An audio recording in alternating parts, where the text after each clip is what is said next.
Bienvenidos y bienvenidas a mi canal de Psicología Gestalt. Mi nombre es Valentín Aguado y esto es Terapia y Cambio.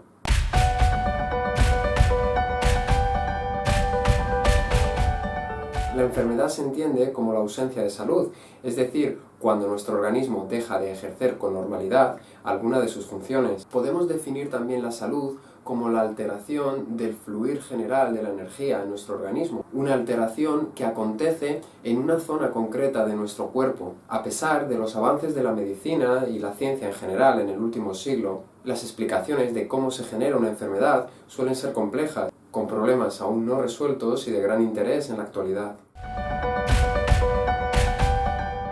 Desde nuestra aportación de la psicología Gestalt, el síntoma de la enfermedad no se considera un hecho aislado que acontece de repente, sino que es el resultado de un conflicto previo, es decir, de una respuesta del organismo, una respuesta a no haber sido capaces de generar una situación emocional con nuestros recursos disponibles en ese momento. La enfermedad será, por tanto, la punta del iceberg, el resultado de un proceso global, como decimos, generado en varias dimensiones, entendiendo cuerpo, mente, espíritu y emoción como un todo interconectado. Así podemos establecer el relato del nacimiento de un síntoma entendido en varias fases. En la primera fase estaría el pensamiento. Es decir, partimos de pensamientos en la manera de relacionarnos con nosotras y nosotros mismos y con los demás y el entorno en general. Partimos de una base de creencias con las que identificar el mundo y leer lo que está ocurriendo. Esta manera de entender la realidad influye decisivamente en la forma de sentir y emocionarnos. Sería el famoso cómo nos tomamos las cosas. Vamos a poner un ejemplo simple. Imaginemos, por ejemplo, que existen dos empleados en una misma empresa. El primer empleado, al que llamaremos A, está muy identificado con la empresa. Él coloca mucha autoestima en la empresa, está muy orgulloso de estar trabajando para esa compañía y además se lleva muy bien con la gente. Mientras que el empleado B no tiene ningún tipo de relación con la empresa más allá de lo estrictamente laboral. Va y viene al trabajo simplemente para ganar dinero y pagar sus facturas. Imaginemos que a estos dos empleados el jefe les llama y los despide, simplemente por motivos circunstanciales de la empresa. Pues bien, para el empleado B, que como decíamos simplemente era una forma de trabajo y de ganarse la vida, este despido no le supondrá más problema que el hecho de tener que buscar otro trabajo. Sin embargo, para el empleado A, que había colocado ahí toda su autoestima, que había colocado además mucho orgullo, mucha identificación con la compañía y que además tenía un grupo social amplio porque tenía amistades, etc., este despido puede suponer un choque emocional muy fuerte. Este es un ejemplo simple, pero sí que refleja cómo ante la misma realidad podemos tener pensamientos muy distintos y cómo estos influyen radicalmente en nuestras emociones.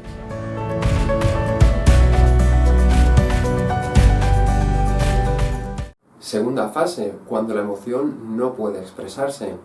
Ya hemos codificado una realidad bajo nuestro prisma de pensamientos, pero ahora bien, tenemos un choque emocional, pues cuando esa emoción no la podemos expresar por no considerarla aceptable para nosotros mismos o considerarla peligrosa, entonces inconscientemente podemos cargar esa energía de esa emoción en manera de agresión contra una zona de nuestro organismo.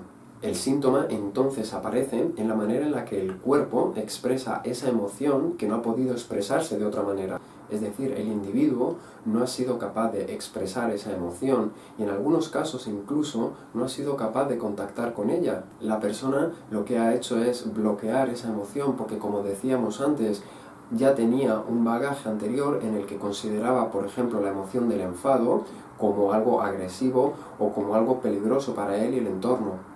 Siguiendo con el mismo ejemplo del empleado A, imaginemos que este empleado, al ser despedido y al ver que su realidad, su orgullo, su mundo social se empieza a derrumbar, genera mucho enfado, pero no se considera a sí mismo legitimado para expresar ese enfado, porque, por ejemplo, a lo largo de los años la empresa ha sido muy generosa con él, o personalmente ha establecido vínculos de amistad con el jefe, etc. Entonces, al bloquearse esa emoción del enfado, de no poder gestionarla o incluso de no contactar con ella, aunque la esté generando, puede cargar esa agresión en una zona del organismo, por ejemplo, en el estómago.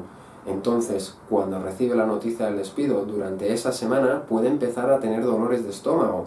Si esta es la manera en la que el individuo A gestiona la emoción del enfado, entonces a la larga es posible que esta autoagresión lanzada al estómago inconscientemente le puede producir una úlcera, por ejemplo. Colocación del síntoma en el cuerpo. Ya hemos atravesado las dos fases, primero la cognitiva, después la emocional, y ahora tenemos que ver dónde el organismo elige colocar su autoagresión. El cómo el organismo va a elegir la zona del cuerpo y de qué manera va a desarrollar el síntoma va a depender de varios factores. En primer lugar, va a depender del carácter de la persona. En segundo lugar, vamos a ver cómo también la herencia familiar tiene que ver en esta elección que hace el organismo. Y por último, vamos a hablar de la representación simbólica que hacemos en nuestra psique y en nuestra emocionalidad para que el organismo distribuya el síntoma en una u otra zona del cuerpo. Bien, ¿qué es esto del carácter de la persona y qué tiene que ver en la formación del síntoma?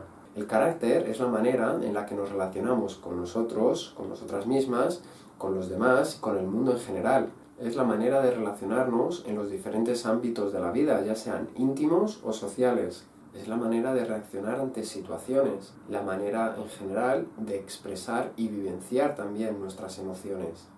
¿Qué tiene que ver entonces nuestro carácter con la enfermedad? Relacionando carácter y enfermedad, podemos explicar, por ejemplo, cómo las personas que sufren del aparato digestivo se dice que tienen un carácter que invitan a digerir rápidamente las situaciones. Son personas a las que les cuesta mucho digerir asuntos pendientes. Es un carácter de personas que se sienten útiles y tranquilas cuando están trabajando. Otro ejemplo de relación entre carácter y enfermedad sería aquellas personas que padecen del sistema respiratorio. Hablamos de enfermedades como el asma, por ejemplo, la bronquitis, catarros, etc. El sistema respiratorio, como sabemos, es el primero en conectarnos con la vida a través del intercambio de oxígeno. Este primer puesto y la identificación con él puede reflejar cierta omnipotencia en la persona. Así, de esa manera, la persona que sufre síntomas en ese sistema suele tener ideas inconscientes de dar o quitar la vida. Suele tener ideas inconscientes de ahogarse en el todo o la nada. Suelen ser personas muy exigentes con los demás y con ellas mismas. Otro tipo de carácter sería aquel que sufre del sistema locomotor, es decir, de los huesos, los músculos, los tendones. Estas personas suelen tender a vivir las tareas y responsabilidades como grandes cargas que echarse a las espaldas o grandes cargas en general que echarse al cuerpo. Suelen ser personas de un carácter más rígido y suelen ser personas también que no se permiten parar, que están mucho más a gusto trabajando y llenándose de responsabilidades y que les cuesta mucho en general no hacer nada. Estos son solo unos ejemplos de cómo la enfermedad nos puede dar pistas, señales de la rigidez de nuestro carácter y de cómo nos autocastigamos enfocando el estrés en una zona concreta del organismo, en un órgano concreto. Otro factor a tener en cuenta a la hora de enfermar también sería la herencia familiar. De qué manera la herencia genética puede condicionar en la manera en que reaccionamos ante estímulos emocionales.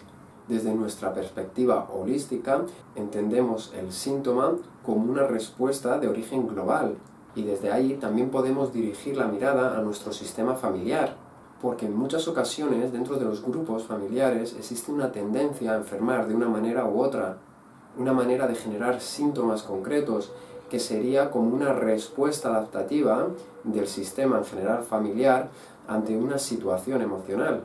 Esa manera de responder podría ser aprendida o incluso genética.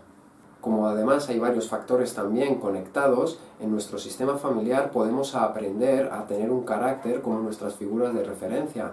Si yo, por ejemplo, provengo de una familia donde los hombres por la rama paterna tienen un carácter fuerte, rígido y son muy autoexigentes, es posible que yo, al igual que ellos, pueda padecer enfermedades respiratorias. Sería así como el heredero de esa cadena de caracteres.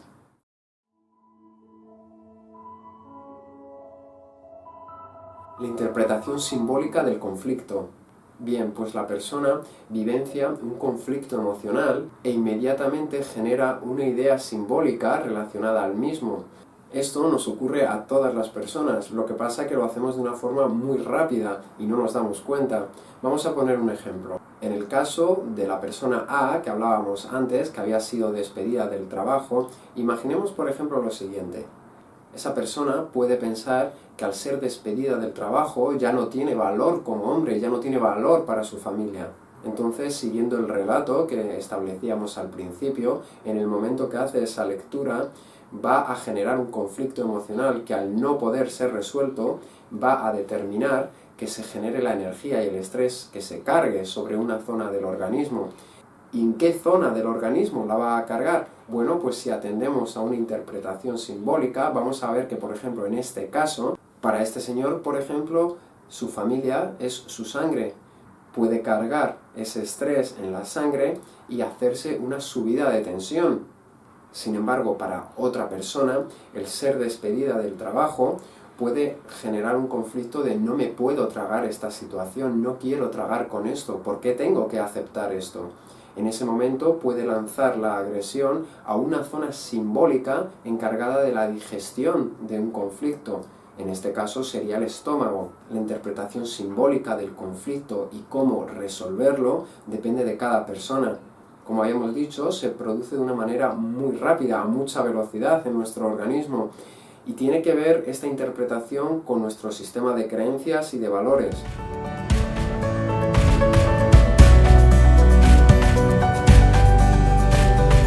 Bueno, pues como en cada vídeo vamos a explicar aquí cuál va a ser nuestro enfoque en la terapia Gestalt.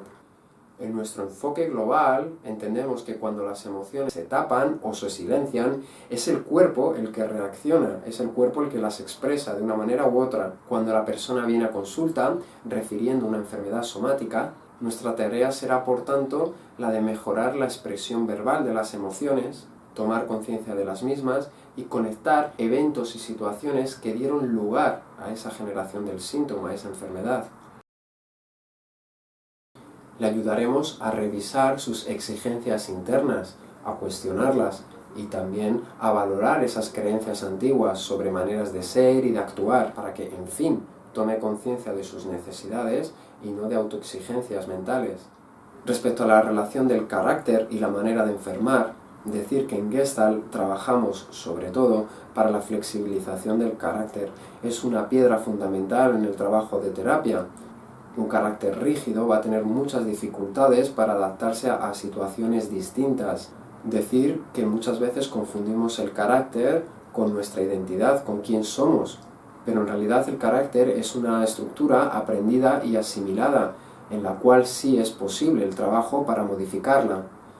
Una estructura que en terapia sí podemos cuestionar, que podemos flexibilizar y adaptar con el paso del tiempo. Por tanto, en la consulta observaremos cómo en el presente esta estructura de carácter tiene funciones que ya no son adaptativas para el presente, para el día a día, y que impide un fluir adecuado de la energía de las relaciones en nuestra vida adulta.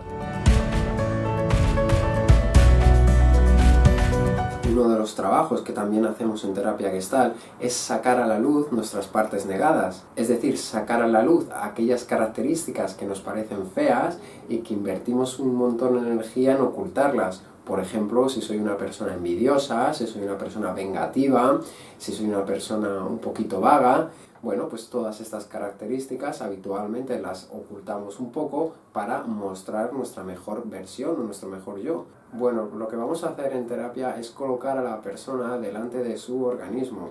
¿Esto cómo lo hacemos? Vamos a hacer como una especie de teatralización donde la persona va a poder expresarse y comunicarse con esa parte del órgano que está afectada por la enfermedad. Lo que vamos a hacer además es permitir a la persona que al hablar identifique cómo proyectan esas partes ocultas o negadas en esa parte concreta del órgano. Este es un proceso muy inconsciente que a través de la terapia podemos ir sacando a la luz. Por ejemplo, la persona puede decir que sus pulmones, que su tráquea son muy poderosos, que sus pulmones, que su tráquea son muy autoexigentes con el resto del organismo, cuando en realidad está hablando de algo que tiene que ver más con ella, porque el órgano no ha hecho nada. Por tanto, lo que vamos a hacer en terapia es trabajar con el paciente para que tome conciencia de cómo proyecta esas partes negadas en el órgano enfermo y poder deshacer creencias antiguas, autoexigencias, etc.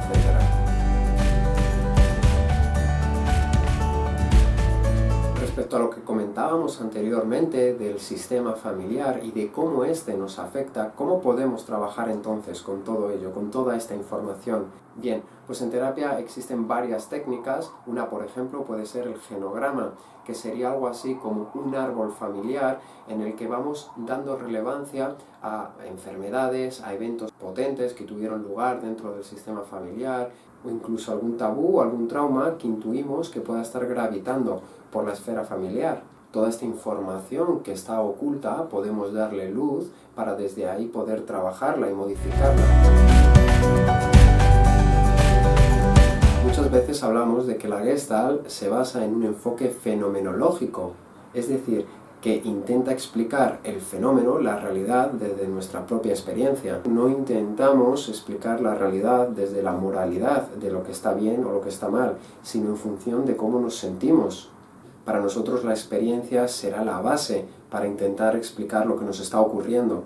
¿Y qué tiene que ver esto con la enfermedad? Bien, pues el objetivo en la terapia es que la persona confíe en las señales que su organismo le está enviando, señales de que hay algo que no funciona, y que en esa confianza le ayude a conectar con aspectos esenciales de su ser y también con su manera de estar en el mundo. En la consulta pondremos el ojo en cómo la persona elabora sus vínculos afectivos y sobre todo que también acepte sus limitaciones, porque la enfermedad en muchas ocasiones es un autocastigo por no haber sido capaces de alcanzar algo.